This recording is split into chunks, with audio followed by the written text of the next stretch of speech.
Britain has undergone a huge change in the last few years. Since 9/11, the state has developed a very different view of its citizens. New surveillance technologies are penetrating every aspect of our lives, and we don't even know it.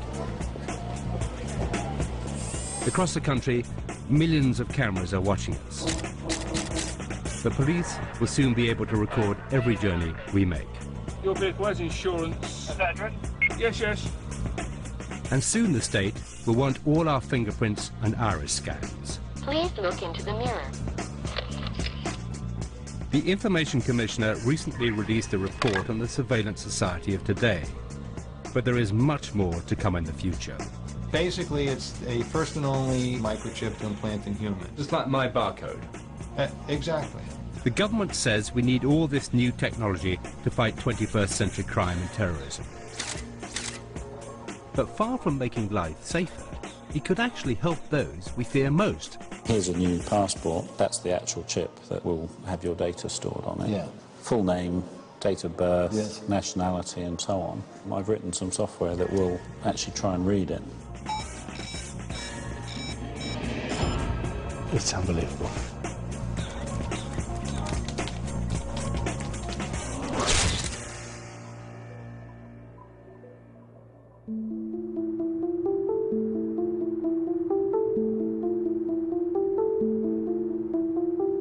The state now has powers to probe and pry into our lives that the dictatorships of the past couldn't have dreamt of.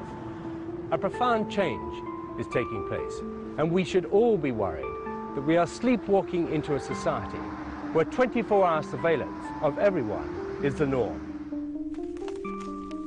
I recently accepted an offer to engage in an email correspondence about surveillance and civil liberties with Tony Blair, which was published in the Observer newspaper. The Prime Minister dismissed concerns about civil liberties, arguing the increased dangers posed by crime and terrorism justified the government's approach. He wrote, "We are trying to fight 21st century crime by 19th century means. It hasn't worked. It won't work. The terrorism is different. The street crime is different." In this program, I want to find out more about the actual technology of surveillance.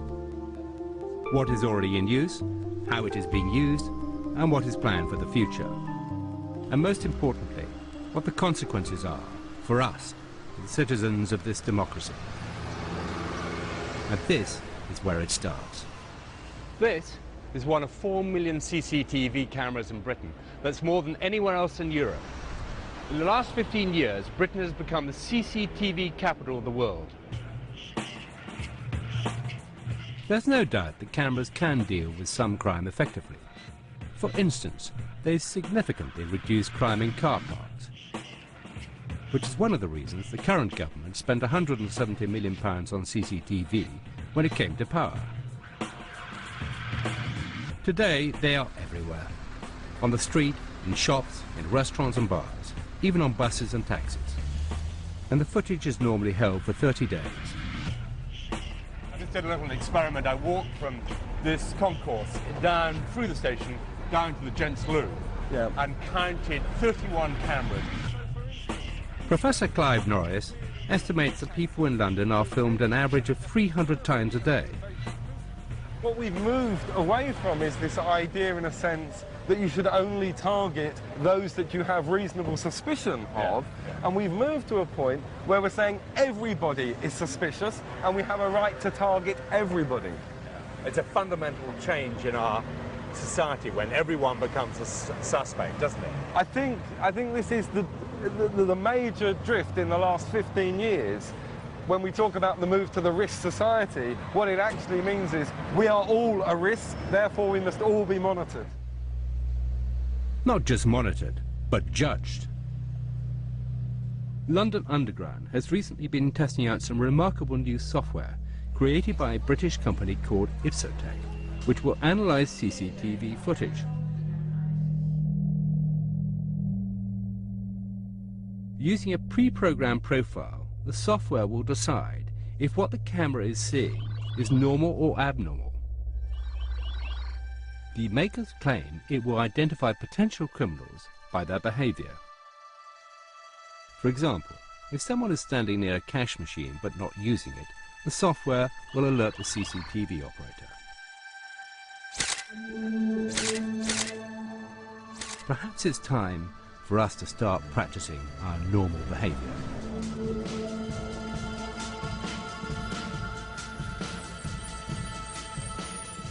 In response to the increase in surveillance, the government has introduced laws intended to give us greater access to our personal data, including CCTV footage.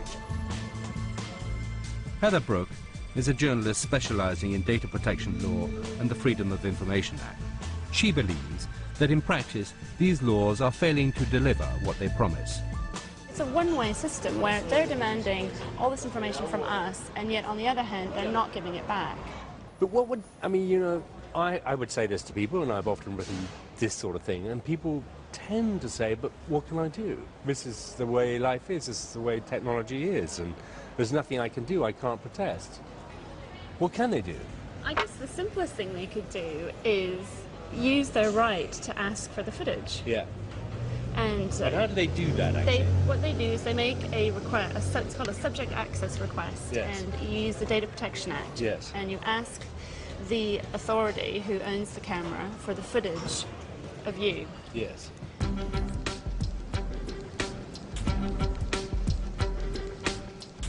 We decided to put these Freedom of Information laws to the test. There are hundreds of cameras around the Houses of Parliament and Ministry of Defence. Well, it's one of the most important and sensitive areas in Britain, so the high security is to be expected. Was it actually for? This is Channel 4. Channel 4, for Yeah. the documentary or? Yes, Okay, yeah. That's all I wanted to know, thank you. All right, thank you. Then I stood outside a bank for a few minutes being watched. I can understand the reasons for them needing security as well. Just around the corner is a football association. Even they have cameras that film anyone who passes. It's difficult to imagine why they feel they need cameras anywhere but on the pitch. And what's happening to all this material? How long is it stored? How can it be used? Heather prepared letters filed under the Data Protection Act, requesting access to some of the footage. I'll soon find out whether the promise of the Data Protection Act is fulfilled in practice or not.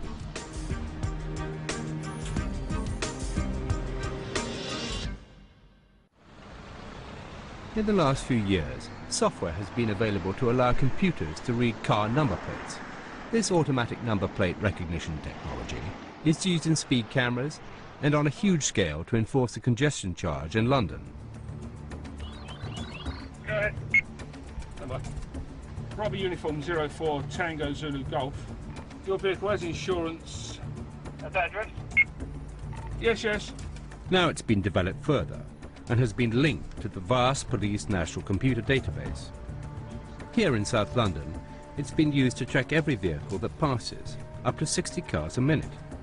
The number plates are instantaneously checked against the national computer for theft, insurance irregularities, unpaid fines, or suspected criminal activity. Patrols a few hundred meters away are waiting to pick up the suspects. 23 police forces across England and Wales are now using this technology in high crime areas. What's a big impact for you? In that time, essentially for us, it's about denying criminals the use of the roads and increasing road safety. And so the kind of vehicles that we capture will be involved in crime, general crime. So we have got people who are wanted for murder, people who are involved in serious crime, people who have got weapons and firearms within their vehicle. But the police have far greater plans for this technology. One of the troubling things about this new surveillance society of ours is something known as function creep. A piece of technology is brought in for one reason, but then used for far more. London's congestion charge system has 700 cameras which use number plate recognition. It is designed to charge people who drive into the centre of town during peak times. But, in an example of function creep, the police want to link these existing cameras with the police national computer. And it isn't just London. A reported 3,000 cameras are currently being installed in a nationwide rollout of number plate recognition systems. And they won't just be monitoring criminals.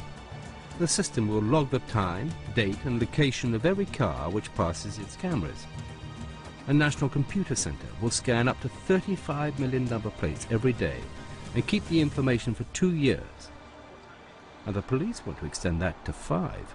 One of the really astonishing things is that despite the serious implications for privacy and individual liberty, these measures were never debated in Parliament.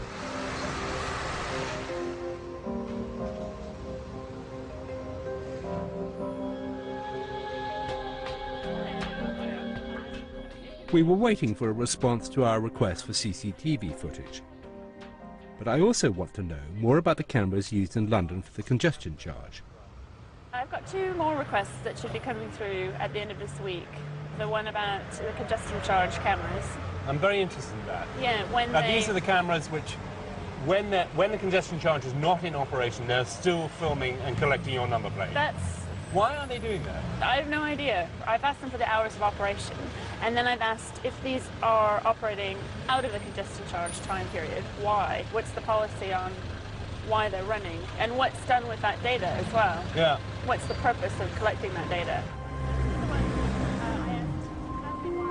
So we're checked on the roads and watched on the streets. What about the tube? Transport for London has been very active in promoting Oyster cards. And why not? They're convenient, easy to use, and if you have one, you get a 50% discount.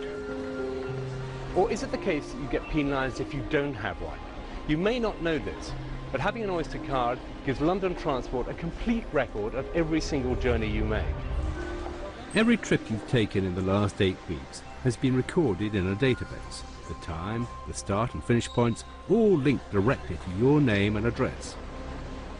So now, there can be a record of your movements as you walk, drive, and travel on the tube. Whatever next?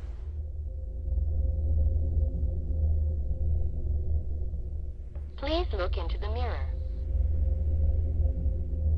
Please move back a little.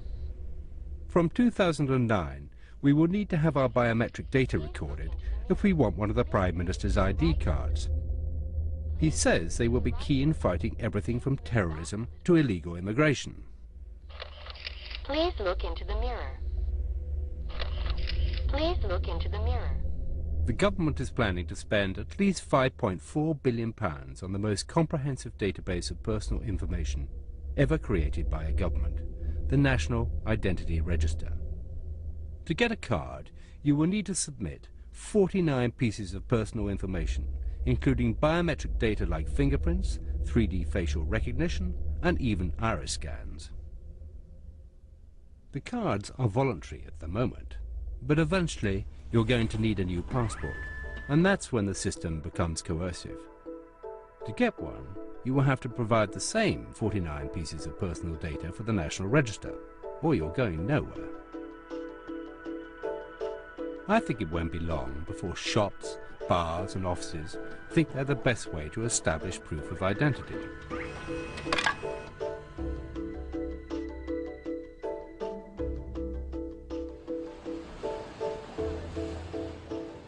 I don't mind identifying myself with a passport or a driving license or a simple plastic identifier like this. What I do mind is giving 49 pieces of information about myself to the National Identity Register. And this database isn't passive. Every time your card is swiped on the terminal linked to the NIR, it will register the details of where it was used. In effect, the database will start tracking your life.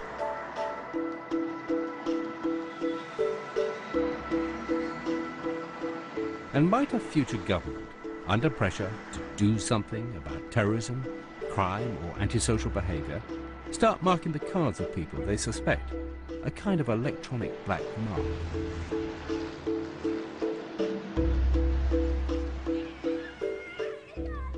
But the government is not stopping with every adult in the United Kingdom.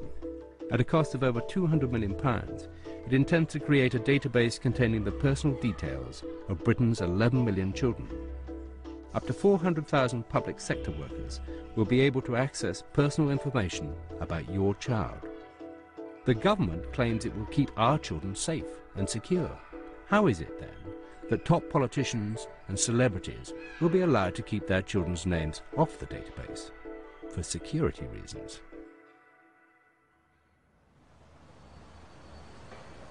We have a legal right to see our own personal data, but how easy is it to actually do this in practice? Heather has received some early results, and interestingly, the House of Commons had sent us the tapes. So that's a pretty impressive response. I've never really known anybody to get their own footage. Now, maybe that's because there's going to be a camera crew setting up and they can see that, but nevertheless, yeah, they did deliver the goods on that one. Yes. But we also tried the Ministry of Defence and the Football Association. Both of these did not provide us with any footage. So the other big thing that came through was about Oyster cards. Yes. What I thought was most interesting about this, again, is how the police are starting to use the Oyster card database as their new toy. So from August 2004 to March 2006, there was 426 requests by the police to search the database. So that's almost a year and a half, 426 requests. In the last 6 months, the police are making 170 requests per month to access the database. After this meeting, we received a reply from Transport for London about congestion charge cameras. It said the cameras are not turned off at the weekend because it would be too expensive for someone to go around each camera and flick a switch. So even when the congestion charge is not in force, the cameras are still monitoring traffic. So what is the reason for the surveillance systems that I have seen spreading across Britain? Tony Blair argues that the events of 9/11 have changed the rules of the game forever. That the war on terror is unlike anything leaders of the past have had to deal with, and that new measures are required to fight a new enemy.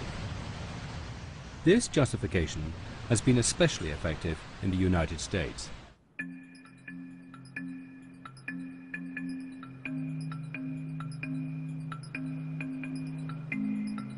Five years on from 9/11, I decided to return to America to look at what surveillance technologies are being used there, and which ones are coming to the UK.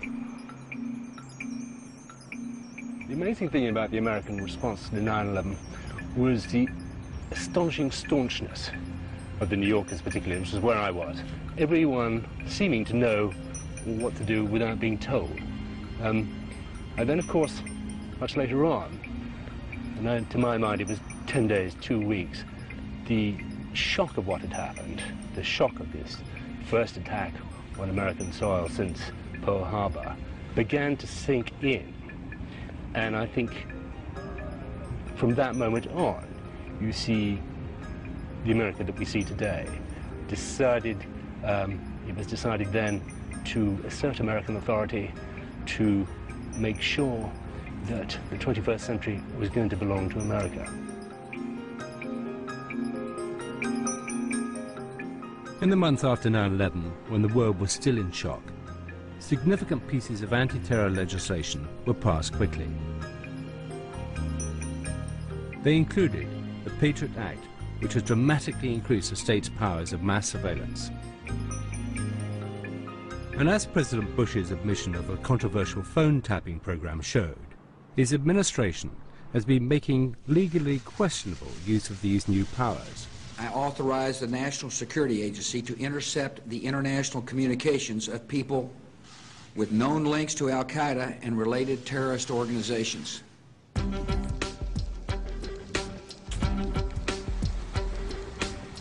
But by May 2006, it emerged that not only was the American government listening to international calls, it was also monitoring the domestic phone records of millions of innocent Americans. One of the astonishing parts of this case is the sheer numbers involved. Since 9/11, the National Security Agency has been analyzing without consent the telephone calls of nearly 300 million Americans. That's estimated to be 1.9 trillion calls.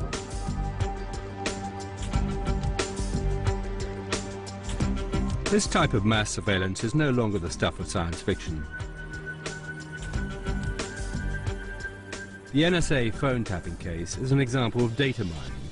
A new technique that means the records of your internet searches, your bank transactions, credit card purchases and phone calls can all be searched in seconds for certain patterns of behavior, such as regularly calling the Middle East. The hope is that these patterns will help to identify potential terrorists. But Jay Stanley at the American Civil Liberties Union believes that the technique of data mining is a serious threat to our privacy. We're living in a world where more and more information and data is created about us, where we pass through sensors or cameras and computers, and we buy things, and we enter places and use electronic key cards. And each of those pieces of information might be harmless on its own, that you were at this place at this time. But when you bring each of those pieces of information together, they're like pixels. You could form a very high-resolution image of somebody's life to a degree that really is quite spooky. And I think that most people, if they knew the extent of the possibilities in this area, would be quite alarmed. And it's very difficult to persuade people of the deep and lasting change it's going to bring to their lives. And that's what you do. And how do you do it? People say, I've never done anything wrong. And my answer to that is, are you sure? There are a lot of laws on the books, a lot of complicated laws in the books, a lot of laws where the prosecutors and the police have a lot of discretion to interpret the laws, and if they decide that you are their enemy, you are public enemy number one, and they have the ability to go through your life with a fine-tooth comb because your privacy has been destroyed, they will find something. Chances are pretty good.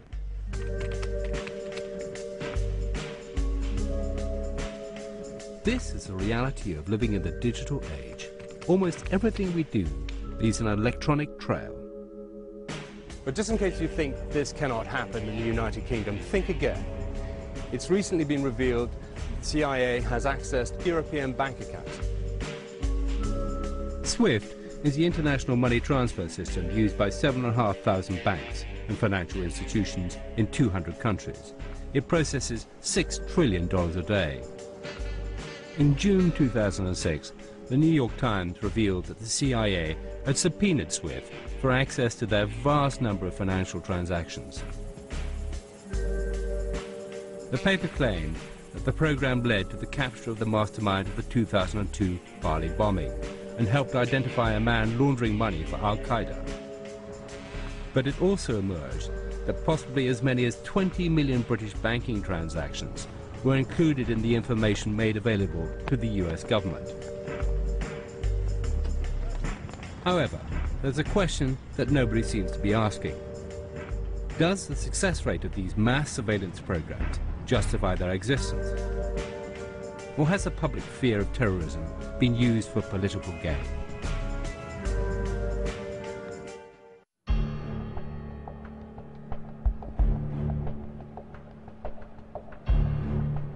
Since 9/11, the Bush administration has brought in blanket surveillance programs. But is this really the best way to deal with the modern threat of terrorism? Al Gore, once vice president and recently recast as the conscience of liberal America, is now warning of the dangers of this new obsession with surveillance. The Bush-Cheney administration chose to use the war against terror as a basis for both political argument in a partisan context and for an assault on the individual rights, including the right to privacy, including the right to be free of government eavesdropping. These rights have been weakened now. The use of fear to acquire power has a rather old provenance. Yes. Politicians from time immemorial have used that tactic. It's always been effective. I wonder if you think this blanket surveillance is a good way of tracking. No, it's not effective in its own terms. I talked to an FBI expert who put it this way. He said, we're looking for needles in haystacks. Yes. And the Bush-Cheney administration keeps piling more hay on top of the stacks. And the routine mass collection of all of these conversations and communications is not only an invasion of privacy, it's also completely impractical as a way of finding threats to our security that are legitimate. They had the names of the hijackers on 9/11. They had their telephone numbers. They were listed in the book under their own names. Two of them were, and yet they had so much hay to sort through. Yes. They ignored those pointed facts and said, "Oh, we need to collect more mass data." It's not the right way to do it. If I just can ask then, if you feel that in today's climate and with these great terrorist threats, we should change our views of civil liberties. Well, I don't think so. To use that hypothetical as an excuse for the routine destruction of civil liberties, I think is a serious abuse of democratic traditions. In Britain, we have now got the legislation to build an ID card. Do you feel that Americans would accept this? What is a very big step for a population to accept? In the U.S. context, yes, a national ID card has always been resisted, precisely because it has been seen as a very powerful tool which, in the hands of the wrong kind of government, could be a means for abusing all privacy. Social control, really. Yes, that's right. And as we enter an age where total surveillance is now a technical possibility, I think we need to ask if governments should be given these powers. Many of these programs are secret, so it's hard to challenge them. I believe it leaves them open to abuse.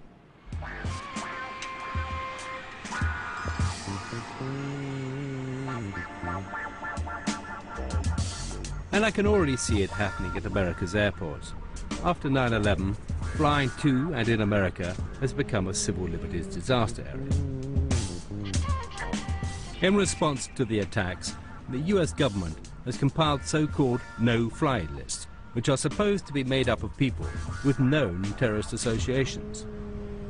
There are over 100,000 names on them, and if your name matches, you will either be prevented from flying or made to go through extra security. The US government claims to be using these powers to make it hard for terrorists to operate. But there's growing evidence that it's also making it hard for anyone who dares to question its policies.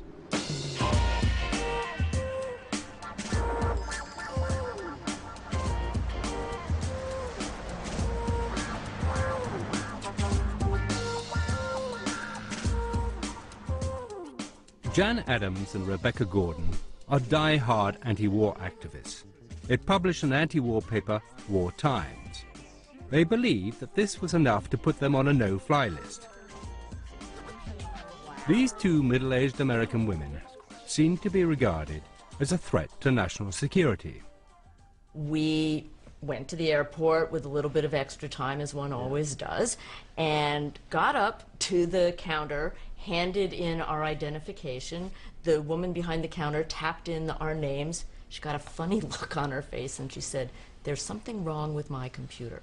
I have to call my boss." And she went and made a phone call. We stood out in the middle of the airport and she came over and said, "I have to stay with you because I've called the police. You're on the FBI no-fly list." And she said, "I can't imagine why this would be happening to you." And we looked at each other and we thought about the 1,000 copies of War Times that we had in our suitcases. And we said, maybe. We said, well, it might have to do with the fact that we publish an anti-war newspaper. And she said, oh, and her eyes got really big. So then the police came. 3 uniformed, armed members of the San Francisco police. And they stood around, basically surrounded us and our luggage in the middle of the airport and radioed in our names to headquarters. And they said, "We have to see if you're on the master list." Master list? Okay. Well, about 20 minutes later. It took about 20 minutes, and they came back, "You're not on the master list. So we're going to have to search you," and they marked up our boarding pass. With a big red S. With a big red S, and we had special search for the luggage, and it got run through the bomb stuff. At the time, the list was secret, but it was recently leaked to the media and contained a number of very bizarre names. Even Senator Edward Kennedy has found himself being stopped at airports. As political activists, Jan and Rebecca, along with the American Civil Liberties Union, took the government to court. You know, in the end, what happened was the judge did award court costs to the American Civil Liberties Union. And So you had a victory. We had a victory. We had a victory of some nature. Yeah, I mean, they didn't make the ACLU bear the cost of the case. Was there any apology made to you? Oh, no. No, I don't think that this administration is They don't sorry. apologize. They don't apologize for anything. They're certainly not going to apologize to us.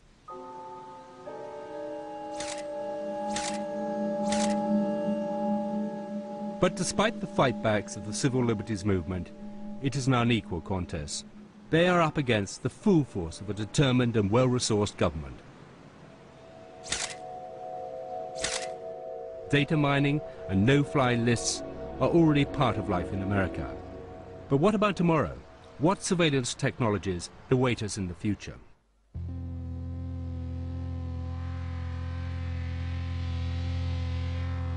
Supermarkets like this one in San Francisco are home to a new breed of 21st century tracking device.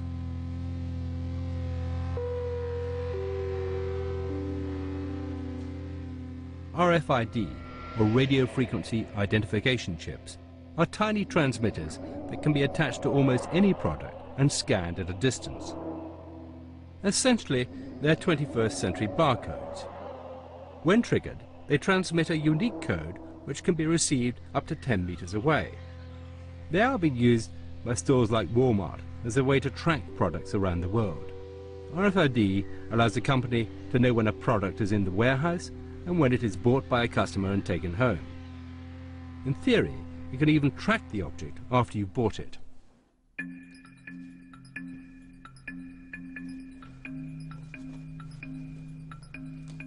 But yet again, I can see these seemingly harmless technologies that are supposed to make life more efficient becoming subject to the laws of function creep. An American company called Verichip has taken this same RFID technology and is implanting the chip in humans. Technology that was brought in to track your Gillette razor can now be used to track and identify humans, and that's about to include me. So just tell me about this microchip you're going to inject into my arm. Yes, it's a first and only FDA-approved microchip to implant in humans. Yes. It uses RFID, radio frequency identification technology. Yeah. But the real purpose of this is it's a link to your personal and medical information on a secure website. So in a case of an emergency, if you were confused, comatose, or otherwise unable to communicate and presented to an emergency room, they would be able to scan you and pick up a unique 16-digit number, which is the only thing that's on this microchip, yes, and be able through that to access your medical record. And what's the red bit? The red is actually the antenna. Yeah. Huh? And if you look right back here, there's a very small microchip, and that's actually has the 16-digit number. If you ever decided to have it removed, it can be removed. It's a simple procedure to remove it. It's like my barcode. Exactly. Yeah. So if you're ready, I'm ready. Just relax your Now, does this arm like hurt? It should not hurt at all. Okay, just relax. Mm-hmm.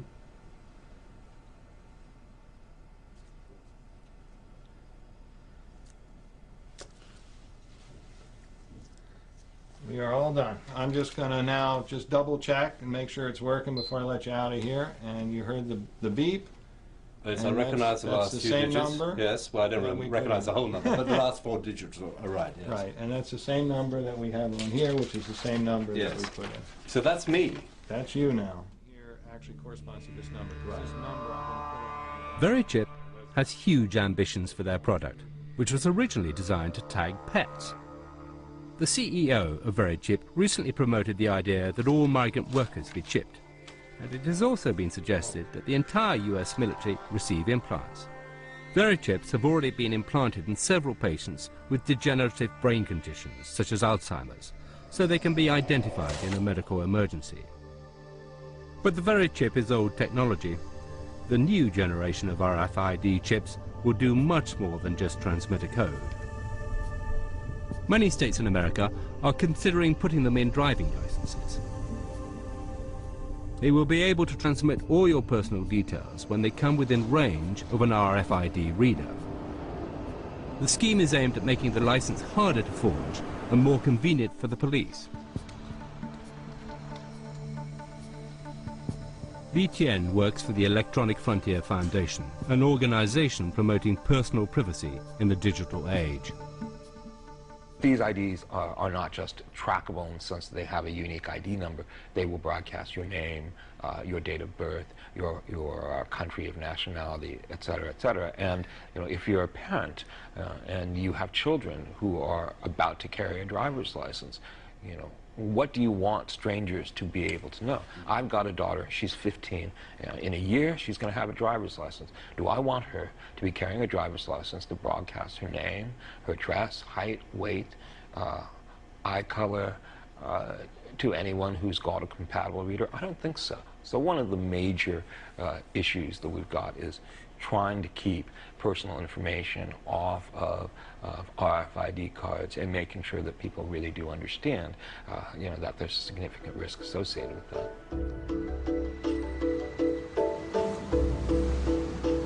People's faith in this one tiny piece of technology, the RFID chip, is amazing. And it's not just being used here in America. The application of RFID is expanding rapidly, and it is already being used in the United Kingdom.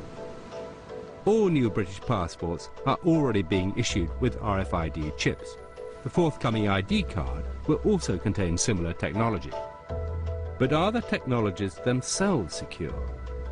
Back home, I'm due for an encounter with someone who is convinced he can prove they are anything but.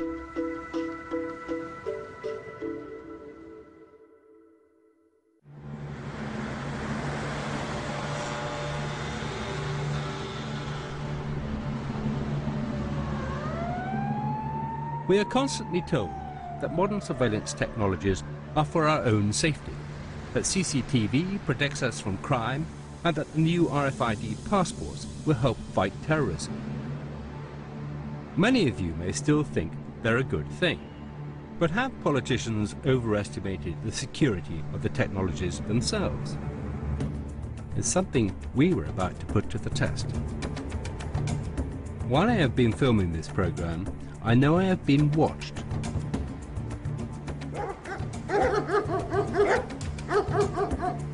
2 hours outside London is an old nuclear bunker, now used as a highly secure facility where companies protect and store private data. It is here that I was about to find out just how secure the technologies that track us really are. The first thing I saw as I entered the bunker was a monitor playing CCTV footage of me walking down a street in London.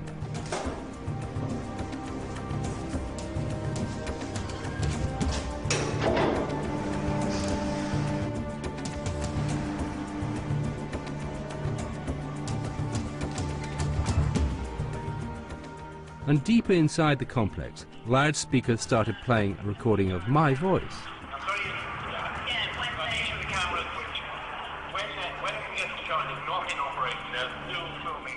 But the man who started the company based here has promised to explain everything. Adam Laurie is a security consultant who exposes weaknesses in high-tech systems. And while I have been investigating technology, it seems technology has been investigating me. Okay, so you probably recognise the voices. That's you having a meeting with Heather Brooke. He had somehow managed to make Heather's mobile bug one of our meetings. So we were bugged. So basically, yeah, the phone not only bugged you, it was also a tracking device to find out where you were in the first place. Without me knowing, Adam had signed Heather up with a perfectly legal company which offers to pinpoint the location of any phone registered with it.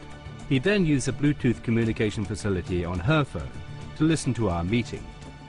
So I was able to bring up a map showing where that phone was, drive to the general area, scan the area for the Bluetooth. Once I found it, I then, I had a visual on you guys, so I saw you sitting there.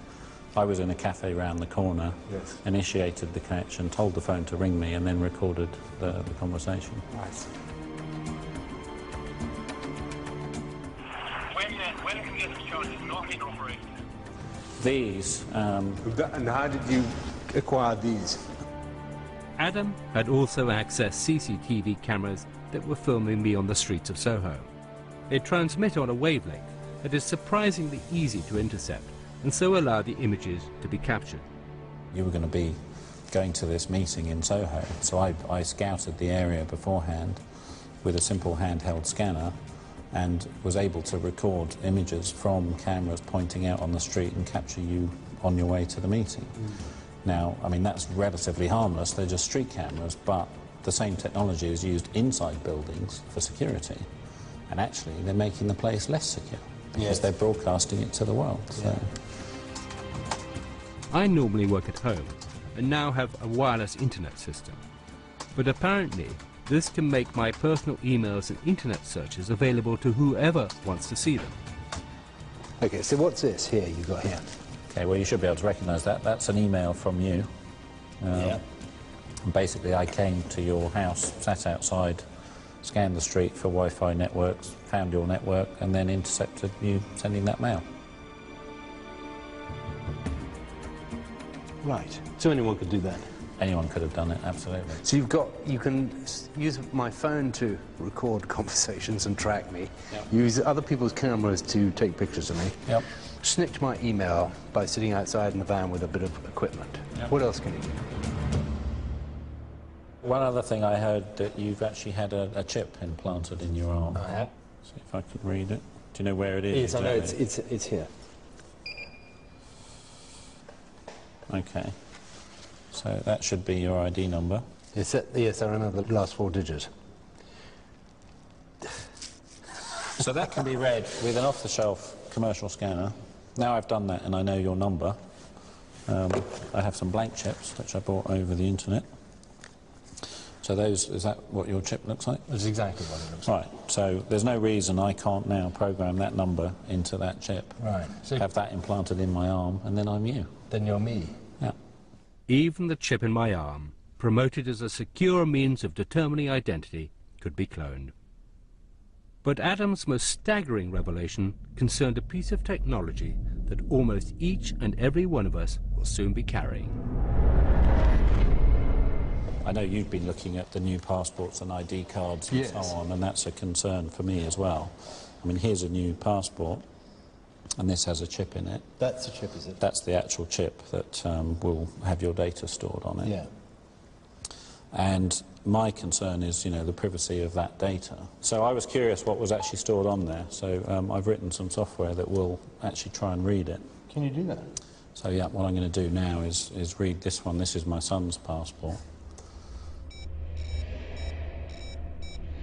And after just a few seconds, all the personal details stored on the passport came up on the screen. Adam had cracked the new RFID passport, introduced for its supposed security. And this, remember, is the technology that will be used in the ID card. Okay, so this is the data that's stored in the passport. So we've got his name, full name, date of birth, nationality, and so on. So can anyone pick up this passport and read it from a scanner, or do they need something else? It's slightly more complex than that. You actually need a key. You need a cryptographic key to be able to read it, but the key is derived from information that's fairly easy to get hold of. So it's basically passport number, date of birth, and expiry date of the passport. And they're all jumbled up together, are they? They're jumbled up in a particular way, which is a published algorithm. So, you know, I downloaded from the internet exactly how I jumble them up. So, you know, once you have that information, you can log into the passport and you can read it. It's unbelievable. We asked the Home Office to respond to our findings. They said the chip is one part of the security features used in the e-passport, but being able to copy this does not mean that the passport can be forged or imitated for illegal or unauthorized use. But the fact that we have been able to read secure data from the passport without opening it is still of enormous concern. These passports have only been out a few months, and my fear is that one day someone will be able to clone them. As it is, I don't feel they are keeping my personal information safe. And it's not just passports that have RFID. The new ID cards being introduced in 2009 will also have a similar chip. If you have very much the same technology on this as you've got in your passport, any old fool, or anyone with a bit of know-how...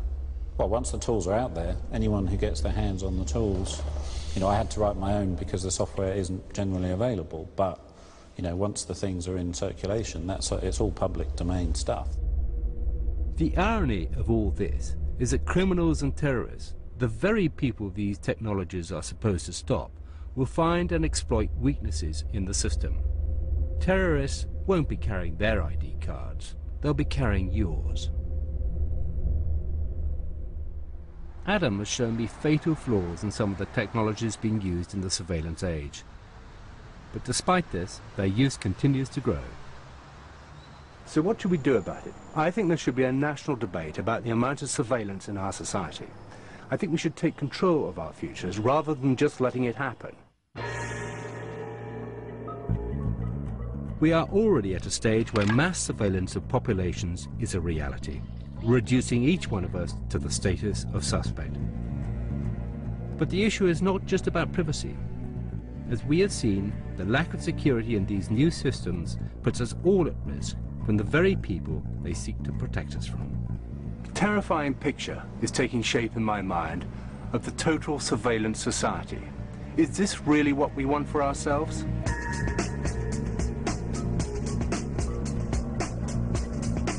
Henry Porter's back talking more about civil liberties as one of the guests on The Last Word, which for this week is hosted by Clive Anderson from 11:05. But next, Rory Bremner delivers a sobering satirical view of what happened post-invasion and what didn't, beneath Iraq and a hard place.